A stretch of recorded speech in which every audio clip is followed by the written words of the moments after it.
Hey everyone, my name is Ian Cohen with TARA. I'm excited for another installment of our Visionary School Founders Series. I am here with Arielle Peterson, the Executive Director and Founder of Primary Hall Preparatory Charter School out of Buffalo, New York. Arielle, thank you for joining us. How are you today? Well, thank you. I appreciate you having me. Yeah, this is going to be a treat. You know, TARA is an Atlanta-based education technology company. I know Arielle is a Spelman grad. We were just talking about that before we hopped on here. So she's got some roots down here. She also got some Northeastern roots like myself from Philadelphia. She's from done her work in New Jersey.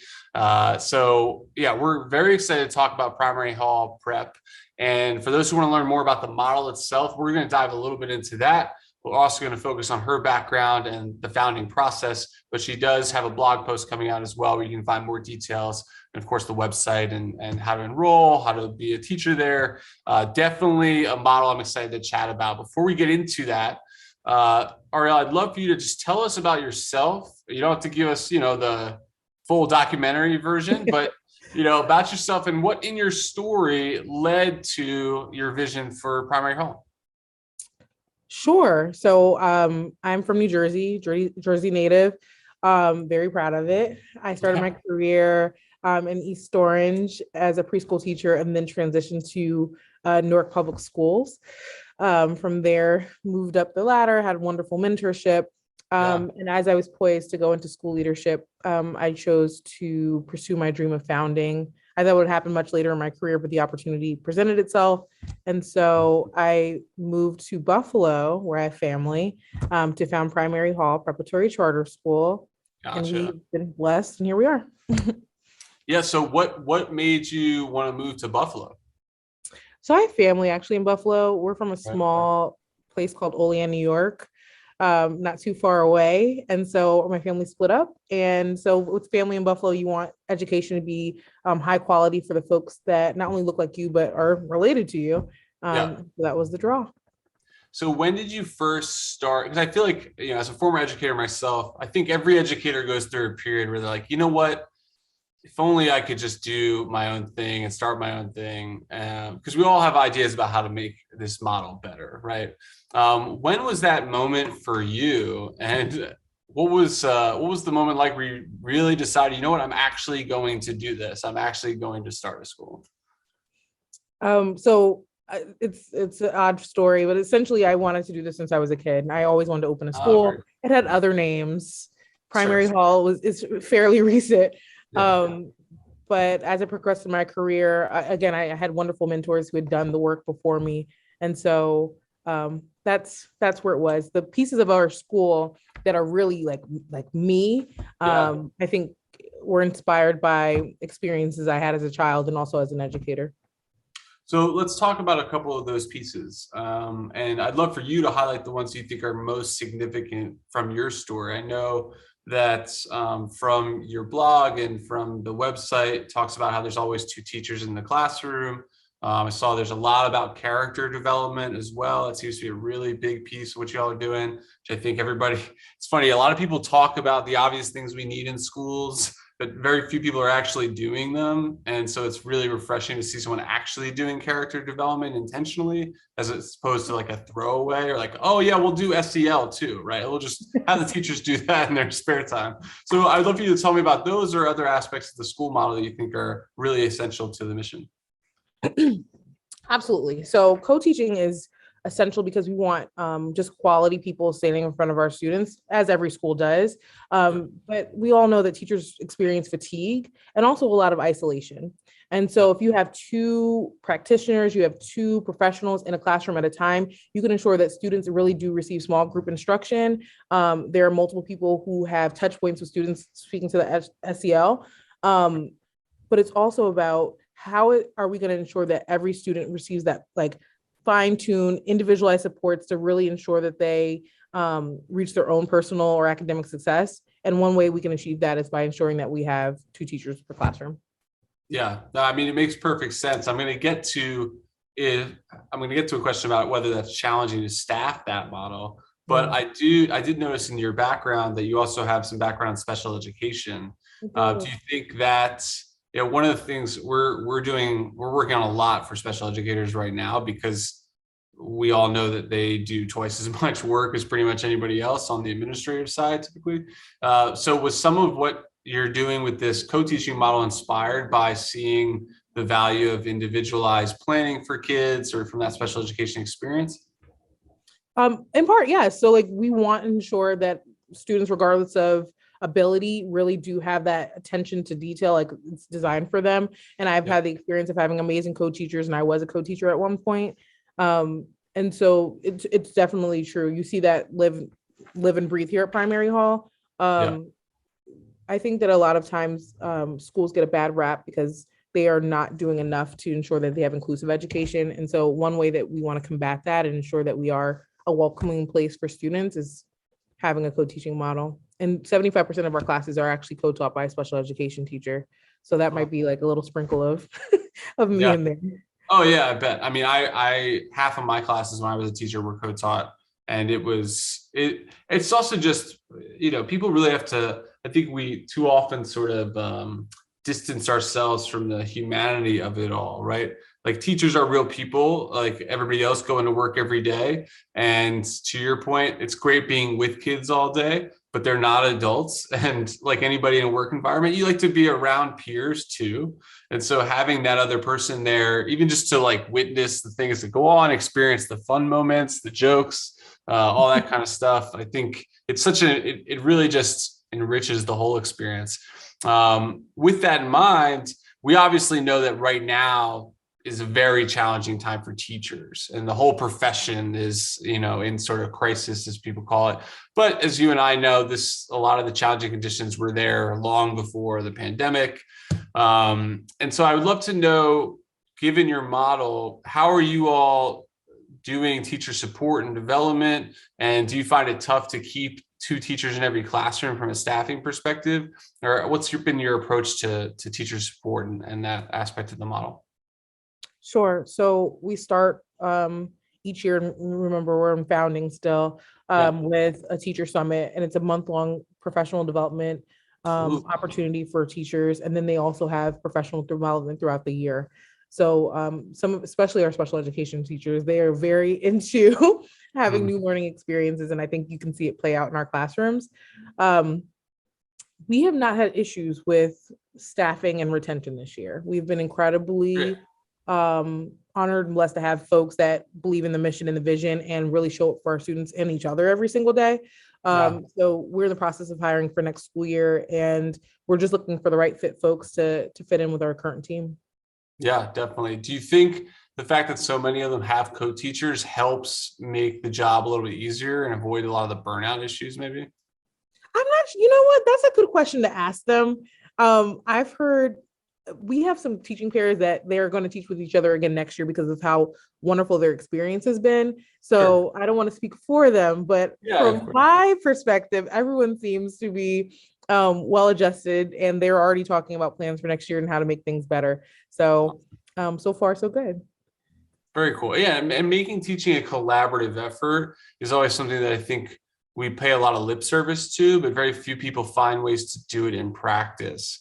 Because it's, everybody wants more collaborative planning time. But then when, push comes to shove, the school year gets going, we all get into survival mode after a while. So it's nice to hear that your teachers not only get to do that, but also have a continued enthusiasm for it, right? I have so many questions about how you guys are doing this, because I think it's so phenomenal. Having a co-teacher for me, he was a veteran. He honestly, we didn't do a lot of co-planning as much as we should have, but just having his presence and his veteran mindset there was so helpful for me, just to balance out my day-to-day, the ups and downs of being a new teacher, especially, losing my mind when one student would have a problem with me or whatever, without going into too much detail. So it's again, very refreshing here. You mentioned that you guys do a month-long summit of professional development. Can you tell me more about that? How does that even get put together? Do you guys source the ideas from the teachers, or what's that like? So we're in the process of having round 2. We'll be together in August. We're planning for August 1st start. So right now, literally all the feedback we've received from teachers this year is being incorporated. So of course, there's a mission, there's a vision, the primary hallway of how we leave the cafeteria, what our Yeah. procedures are, all of those great things. But this year, what will be different that we didn't have last year is we are having some outside organizations come in. Of course, DEI. Our school is 81% people of color, 70% Black. And so we want to make sure that we are being more inclusive and supportive of folks who come from other walks of life. So that's one aspect that we didn't include. The other part is we are talking about students with difficult behaviors. Like a lot of our students are experiencing a great deal of trauma. It's been a pandemic, it's been tough, Right. and we're talking about our youngest students. And so how can we ensure that we have more trauma-informed strategies? It was a topic last year, but I think we're going to spend a great deal more time on that. Additionally, we like to see how folks pay, like how they pair well.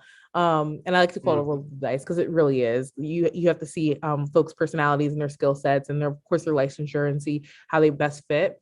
We're going to spend some more time with team building to keep that enthusiasm that you mentioned earlier, and also to make sure that we have a really good fit for every single pair, because it matters. Our students matter, and we want to make sure that the people who are standing in front of them are lockstep and ready to kind of get the school year going. Yeah. But you're on the PD. Yeah, no, that's great. I mean, the fact that you're getting folks together for a month of PD, and I heard that right, it's a month, right? It's a month. This year is about 3 weeks and some change, but yep. Still, I mean, that's a beautiful thing. And I think it also, there's this constant popular sort of perception about teachers. Oh, they, get summers off. It's easy. Why are they complaining with, they don't have to work the full year. It's like, actually, a lot of them do work most of the year. Plus, there's the fact that your teachers are excited about doing training and professional development. I think that's another thing that people get wrong about teachers oftentimes. We don't like doing bad professional development, but we obviously want to get better at our jobs, right? We want to be more successful in the classroom. Who doesn't want that? So that's amazing to hear that you guys have that buy-in as well. It'll be exciting to hear what round 2 is like. Because I think it's that commitment to teacher development is so important. And I think front loading it makes a lot of sense. Oftentimes you get that one off throughout the school year. It doesn't really stick. Teachers have 1,000 things going on. We all know what it's like to be busy and you don't really have headspace to even dig in. But having that extended period sounds awesome. So I want to switch to the founding school process. What was that like for you? And then for any aspiring school founders out there, what would be one piece of advice you might give them about the process? Sure. Primary Hall's founding wasn't traditional because we were originally slated to open in 2020. So I started proposing Primary Hall in 2018. Went through the whole, LOI and application process and all of the community development that it takes to really ensure that you have that support that you need and it's grounded in what the community needs and wants. And then in March of 2020, obviously we had to make a big pivot, and that really changed some things. So we took an extra year to really make sure that we fine-tuned some aspects of our school.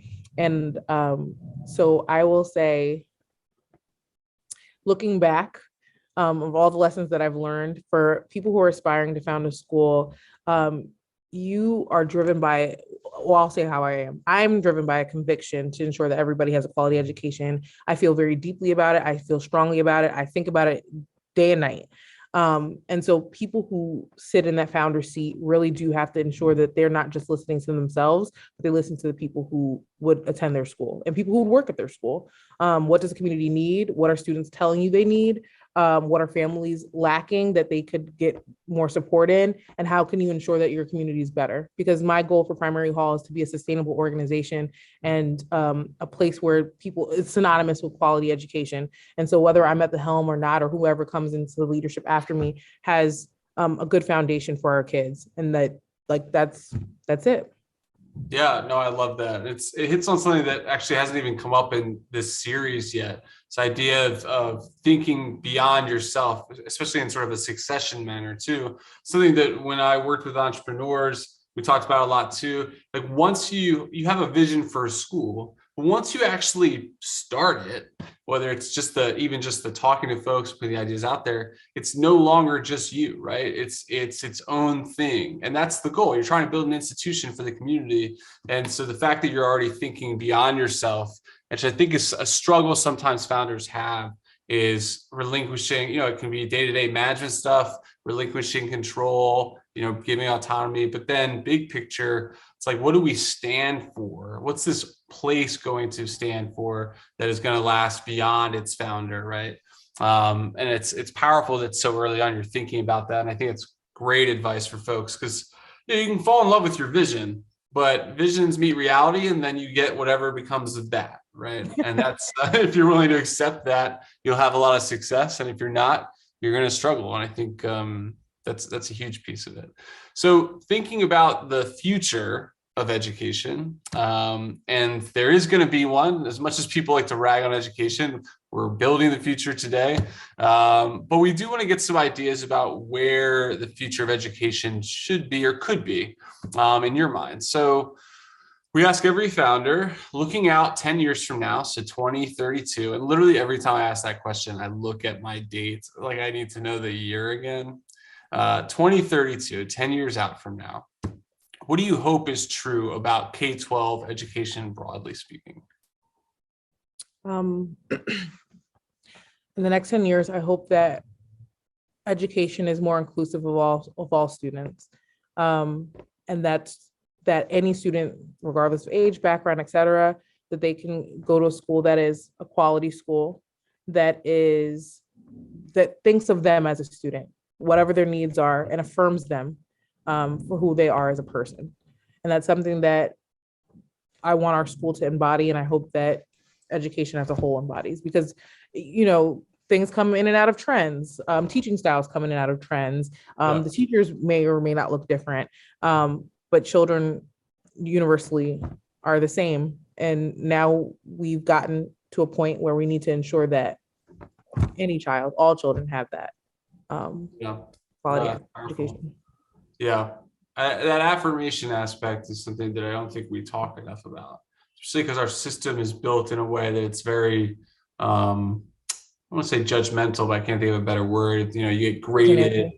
Yeah, it's comparative a lot of the time. If you're not like everybody else, then you're usually not,